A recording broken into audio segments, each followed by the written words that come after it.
Bonjour Louis. Bonjour Mario. Alors Louis, pouvez-vous nous faire un petit point sur l'actualité BNP REM en ce début d'année 2022? Alors, l'actualité BNP Paribas REM est très riche en ce début d'année. Déjà, Diversipia, notre PCI, a très bien marché l'année dernière, donc avec une très belle collecte, avec près de 400 millions d'euros de collecte brute et une performance de 3,33, ce qui nous permet d'avoir un pipeline d'actifs plutôt intéressant pour ce début d'année. Et notamment, on vient d'acquérir un ensemble résidentiel à Hambourg, pour le Diversipia en Europe. Donc du coup, des belles perspectives pour ce début d'année. Alors on a vu un début d'année, enfin on voit un début d'année compliqué, le premier trimestre. Comment imaginez-vous la suite?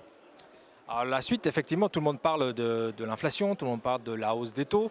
Alors nous, dans la classe d'actifs immobiliers, on est un petit peu protégé du fait que déjà sur du bureau, les loyers sont indexés à l'inflation, donc du coup ça nous permet d'avoir une certaine marge de manœuvre. Et avec la hausse des taux, pareil également, on a une petite marge de manœuvre liée à la décorrélation de notre taux directeur immobilier qui nous permet d'avoir un écart intéressant et avoir une marge de manœuvre pendant les 3-4 prochaines années.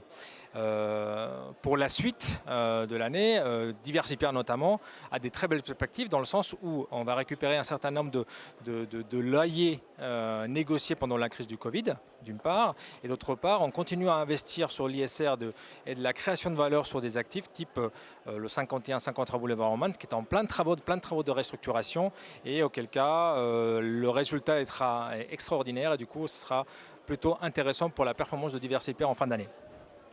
Merci Louis de toutes ces informations et bonne fin de convention à toute l'équipe de BNP REM Convention Anacofi, je le rappelle.